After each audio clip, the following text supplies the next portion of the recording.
नमस्कार, news one Hindustan देख रहे हैं आप। मैं हूं आपके साथ अक्षता रावत। चलिए रुक करते हैं खबरों का। भारतीय जनता पार्टी मुख्यालय में भाजपा सांसद और राष्ट्रीय प्रवक्ता सुधांशु त्रिवेदी ने कांग्रेस अध्यक्ष मल्लिकार्जुन खड़गे पर निशाना साधते हुए बड़ा हमला बोला है। भाजपा सांसद सुधांशु त्रिवेदी ने कहा, कांग्रेस के राष्ट्रीय अध्यक्ष मल्लिकार्जुन खड़गे द्वारा संचालित ट्रस्ट पर आपत्ति जताए जाने के बाद आवंटित भूमि को वापस करने का निर्णय स्पष्ट रूप से साबित करता है कि कर्नाटक में सत्ता का दुरुपयोग कर भूमि हड़पने का काम अपने उच्चतम स्तर पर चल रहा था। 2015 में कर्नाटक के उप मुख्यमंत्री डीके शिवकुमार पर भूमि हड़पने का मामला दर्ज किया गया था। कर्नाटक के मुख्यमंत्री MUDA घोटाले में शामिल थे। संचालित ट्रस्ट पर आक्षेप लगने के बाद आवंटित भूमि को लौटाने का जो निर्णय लिया है, ये इससे पूर्व कर्नाटक के मुख्यमंत्री श्री सिद्धारमैया जी ने यही किया था।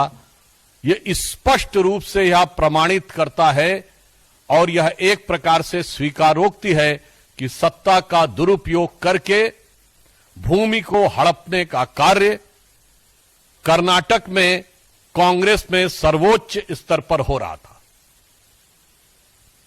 इतना ही नहीं है, मुख्यमंत्री पहले इसमें संलिप्त रह चुके हैं। 2015 में उप मुख्यमंत्री डीके शिवकुमार जी की ऊपर लैंड ग्रैब का केस लग चुका है, जो कि बंगलौर डेवलपमेंट अथॉरिटी के द्वारा 1986 में आवंटित भूमि के समय से चल रहा था।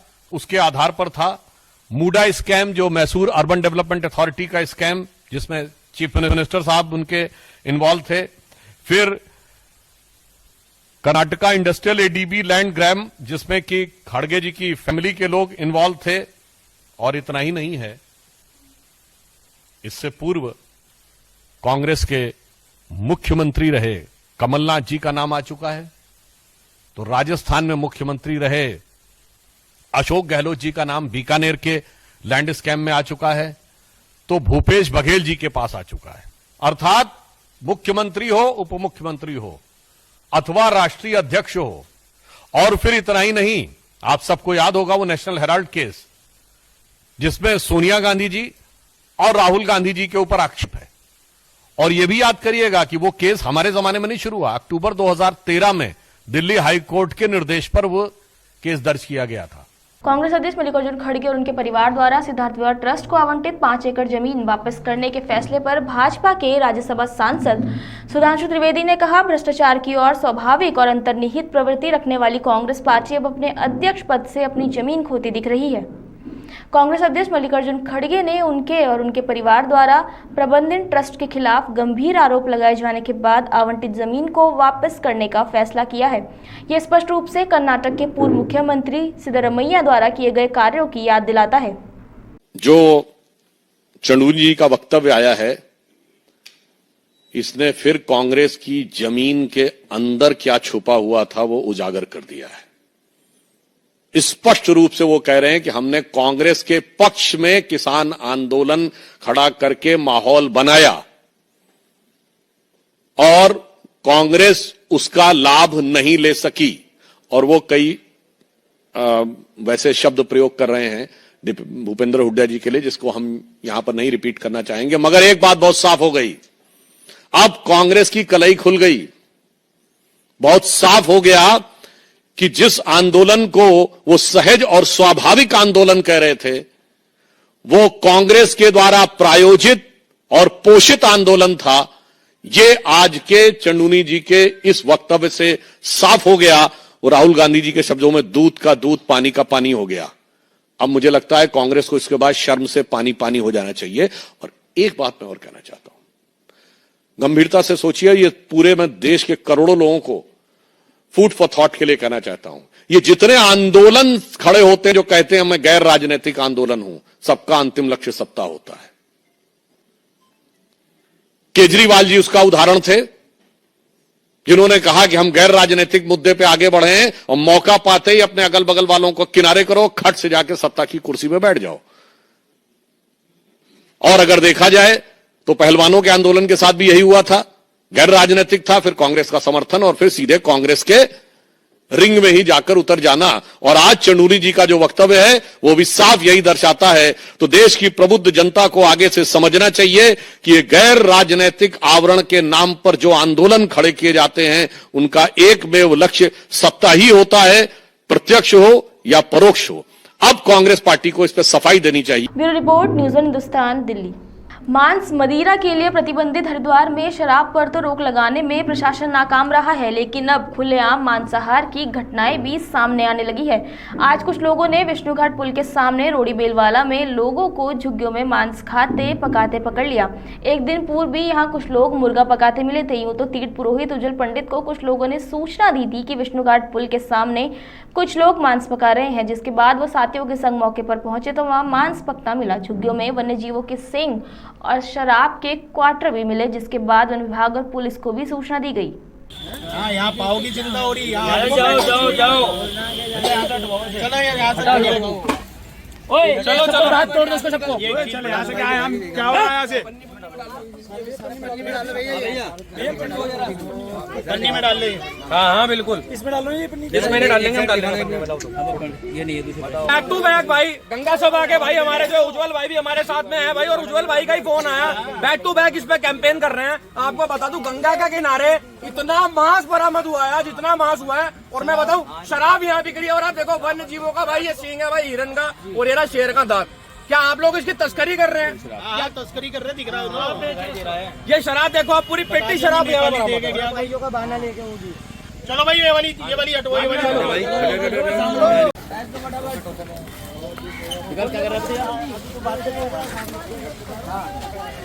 जल्दी खोल इसको।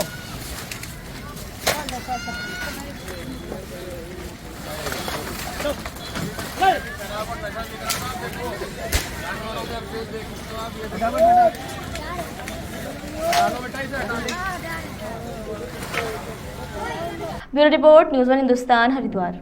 बिहार के उप मुख्यमंत्री विजय कुमार सिन्हा अयोध्या पहुंचे। यहाँ उन्होंने हनुमानगढ़ी और रामलला का आशीर्वाद लिया। अयोध्या पहुंचे विजय कुमार सिन्हा ने बताया कि अयोध्या सबसे पवित्र स्थल है। भगवान राम मां भारती के संतानों के प्रतीक हैं। प्रधानमंत्री के हाथों भव्य मंदिर में बाल स्वरूप रामलला विराजमान हुए हैं। पूरे भारत में राम राज्य आने से एक सकारात्मक ऊर्जा का संचार हुआ है। अयोध्या की धरती को नमन करते हुए मर्यादा का जो अध्याय शुरू हुआ है वो फिर से पूरा हो, यही ईश्वर से कामना है। हनुमान जी के आशीर्वाद से हरियाणा की जीत से देश में एक नया उत्साह का वातावरण बना है। साथ ही उन्होंने कांग्रेस पर भी कटाक्ष किया कि जो सनातन संस्कृति और संस्कार पर हमला करते हैं वो असुर प्रवृत्ति के लोग हैं, और असुर प्रवृत्ति के लोगों का साम्राज्य जल्द ही समाप्त होगा और सनातन धर्म का ध्वज पहले की तरह देश में लहराएगा।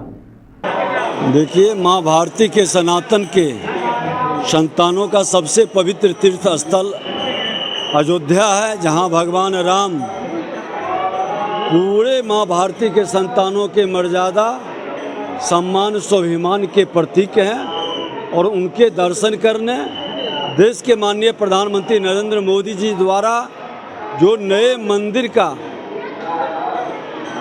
प्रतिष्ठापना किया गया और जिस तरह से बाल स्वरूप में भगवान राम आज विराजे हैं, पूरे भारत के अंदर राम राज्य की ओर एक सकारात्मक ऊर्जा का संचार हुआ है।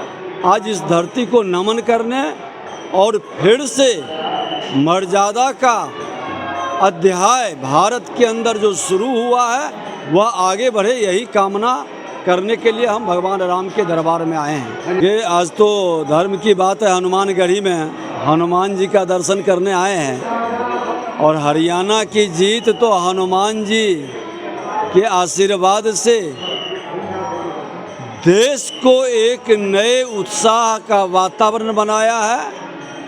अब असुर प्रवृत्ति के लोग का साम्राज्य खत्म होगा और पूरी तरह से सनातन धर्म के संतानों का ध्वज देश के अंदर फहरेगा। विश्व शांति और वसुधैव कुटुंबकम का संस्कार का भाव फिर से जगेगा।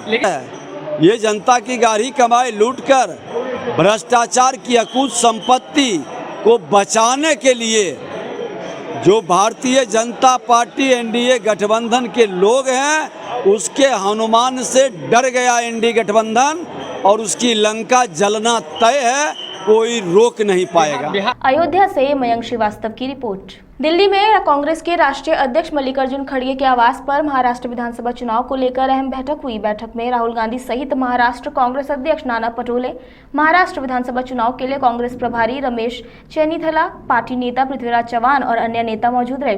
बैठक के बाद महाराष्ट्र सरकार द्वारा मुंबई में प्रवेश करने वाले सभी हल्के वाहनों के लिए पूर्ण टोल छूट की घोषणा पर पार्टी नेता पृथ्वीराज चव्हाण ने कहा कि वह हताश हैं और वह चुनाव हार रहे हैं। चुनाव की घोषणाओं से पहले सर इस तरीके की तो आज इसीलिए कैबिनेट रखी थी ना, ये सारे निर्णय लेने के लिए की थी। वो चुनाव वो डेस्परेट है, चुनाव हार रहे हैं, उनको कुछ न कुछ तो करना ही पड़ेगा। सर आज की बैठक में क्या तैयारियां आगे आप लोग करना चाह रहे हैं? कांग्रेस पार्टी अध्यक्ष मल्लिकार्जुन खड़गे और लोकसभा नेता राहुल गांधी से मुलाकात के बाद महाराष्ट्र कांग्रेस अध्यक्ष नाना पटोले ने कहा कि बैठक में आगामी विधानसभा चुनाव की रणनीति पर चर्चा हुई।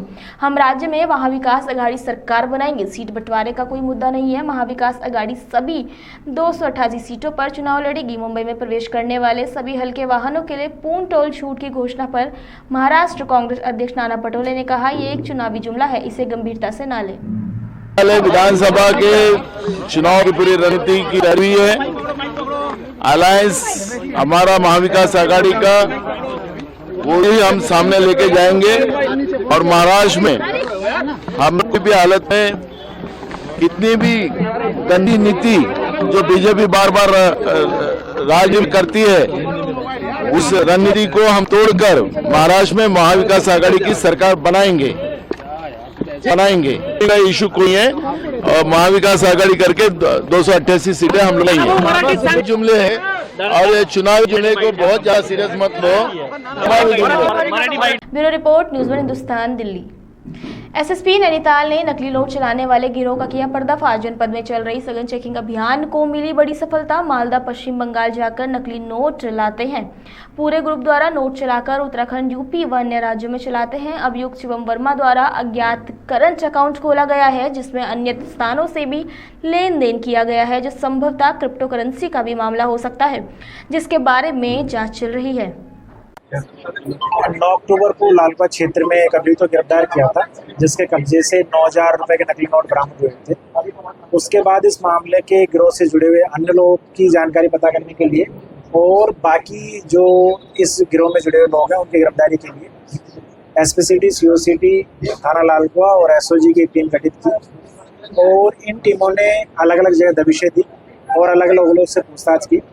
इस सारे प्रकरण में शिवम वर्मा को मिला के हमने अन्य 6 लोगों को भी गिरफ्तार किया है और इन सब अभियुक्तों के कब्जे से अब तक हमने 3,07,000 रुपए जो है वो उनके नकली नोट बरामद किए। जो इन्वेस्टिगेशन के प्रारंभिक पूछताछ है उसके हिसाब से ये लोग मालदा पश्चिम बंगाल से नकली नोट लाते थे और उत्तर प्रदेश, उत्तराखंड और अन्य पड़ोसी राज्यों में ये नकली नोट खपाने का कार्य करते थे। Bureau report, news one Hindustan, Nainital. अभी के लिए इतना ही। आगे खबरों के लिए आप बने रहिए न्यूज़ वन हिंदुस्तान के साथ। तब तक के लिए नमस्कार। आप देख रहे हैं न्यूज़ वन हिंदुस्तान।